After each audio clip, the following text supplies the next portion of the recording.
What's up guys, TC here and welcome back to Starbound Vault Run series, and today we are taking on an electric vault, and this one was actually pretty fun. It's relatively short. I think it is going to be the shortest one in the series. The electric vaults are pretty fun. They don't have any like crazy, any kind of crazy damage dealing stuff like lava. The worst you're really going to run into is a couple of those little, the little like spike things, the electric Tesla spikes. They don't do a ton of damage, and yeah, you encounter the tar every now and then, which is it's kind of strange for that to be in the electric vault. But yeah, you encounter the tar a little bit. I actually did the poison vault, and I was gonna upload that today, but I had some issues. First off, I was using a pet, so I wanted to show that off. But first off, the pet caused some issues with the boss, and second of all, even without the pet, it was really strange. Like I worked my way through it. It's a really good dungeon, and then when we get to the boss just freezes up. He doesn't fight back. He just sits there. So I'm probably gonna have to redo that one. I don't think you guys are gonna want to see me fight a broken boss. So I don't know what happened. I've never seen him do that. I've probably beaten about 15 of these things now, and I haven't had a boss that just like outright freezes on me, because he didn't do anything. Like well, okay, I changed my mind. About the last like 10% of his health, he finally started moving, but it was just really boring, and I feel like you guys wouldn't want to see that. It was kind of a waste. It wouldn't be an actual fight. I kind of hope, like, if I do reshoot it, I kind of want to get one of those really, really hard ones, the ones that have the like either the power boost, where you have to like get the power boost to do like a ton of damage, or the one where you have to get his minions to kind of shoot him. So those are definitely the cool ones, but I've only encountered them like one each, so I really don't know how to like encounter them on purpose other than just kind of getting lucky. So as you can see, I mean, pretty much my loadout across all of these missions is pretty much always the same. I always use the spike sphere. I mean, honestly, I think it's the best one by far. You have the Sonic Sphere, the Aqua Sphere, and the Spike one, and I just don't see the other two being that useful. I use triple jump because I prefer like being laterally like having good lateral movement in the air. And then I also use the sprint. I like sprint because I just like to fast travel as much as I can. While I do think the dash is very good in combat, I just like the sprint ability. It kind of sucks. It sucks a ton of your energy away if you're not careful. It'll drain your energy really fast if you don't pay attention. But I prefer sprint. It does kind of lead me to a good conversation though I feel like they really kind of screwed the pooch on tech, because a lot of you guys, especially from early game or when this game first came out, and it's like alpha and beta versions, there were a lot of different techs, and they did a lot of different things, and they kind of consolidated the tech down, made it upgradable.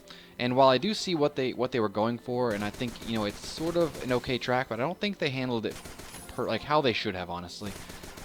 Because like, okay, triple jump, the like I guess it's like a charge jump, and the wall jump, those are actually relatively balanced. I'll give it to them that those three are actually pretty competitive with one another. There's not one that's any like really considerably better than the other. They all have their own perks, and they're all going to be pretty useful no matter what.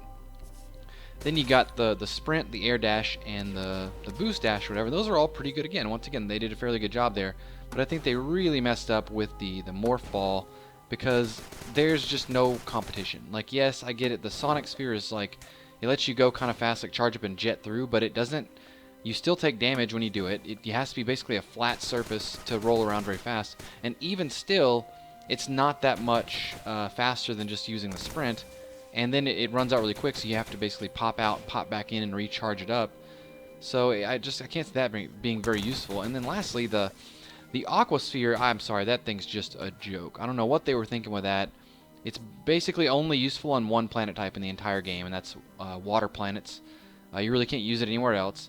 Now, I'll tell you what they could have done to make it a much more viable. They could make them all three competitive and still keep their general characteristics.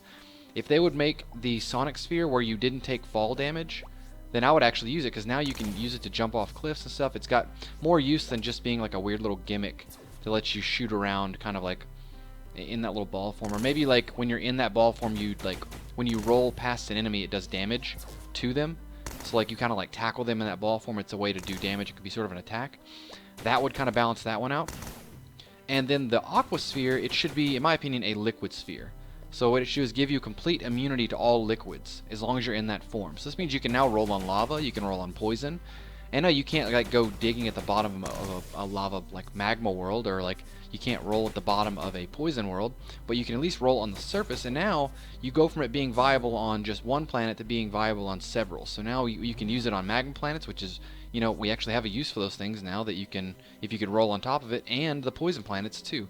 And I understand there are boats, and that would kind of hurt the viability of a boat, but that's not the first time that a tech or anything like that has kind of taken the place of something else. I mean, just look at Sprint and the hovercrafts. You know, the hovercrafts are really good, but people still don't want to use them because they're just not that viable, I guess. Or I don't know. They're not as fun as they're supposed to be.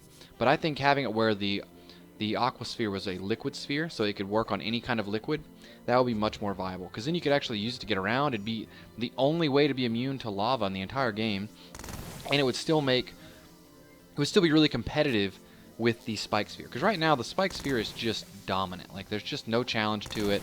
It allows you to completely like outright circumvent most traps in the game. It allows you to climb up weird terrain. No need for the grappling hook anymore.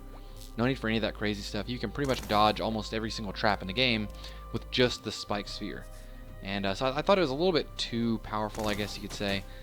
I always thought we should have more tech options. I was thinking like maybe for the next update they kind of explore new varieties of the tech we have, or even just outright like in-game tech that you can only get it after you've beaten the game. And that kind of makes sense, like because there was so much tech before when the game first came out. It seems weird they got rid of it. But alright, so we are actually finally at the boss here. I am double checking my inventory, making sure I'm ready to go in. I've done so many now I forget which one does which. Oh yeah, this is the first time I encountered this little one where you spin, so I'm trying to figure out, I have to kind of play around a little bit and learn how to dodge each one of these. This little bouncing laser thing is so cool though. I wish I could make that into like a weapon, like some kind of weapon in my custom weapon series. That thing would be so cool, like you charge it up, but unfortunately it's a boss ability, so I can't use it. But yeah, this one, you can see I'm still kind of learning exactly how to dodge, because that I do appreciate how much more challenging these bosses are. I think it's right around here I kind of figure out how to, yeah, here's where I kind of figure out the rhythm to it. You have to like basically go clockwise with his attack. This one so far is pretty easy. I do like that they changed their, like, it's not just, oh, he has these 2 or 3 attacks throughout the entire battle, that as he takes damage, he actually changes his attacks up, and it really adds a lot of variety to it. And especially when they start calling in the minions or whatever. I didn't realize it until recently. There's actually 2 or 3 different types of minions. I have no idea how to dodge this one. I guess you're supposed to duck, maybe? Like, now that I'm looking at it in hindsight, I was wondering exactly how to dodge it, because unless you jump up on the wall and use the spike sphere, I don't see how you could really dodge that. Unless, I think maybe you can just go into the sphere or duck and dodge below it, possibly. I don't know. But, yeah, this little spinning attack's pretty cool. I do love how they have that kind of, like, what do you call it?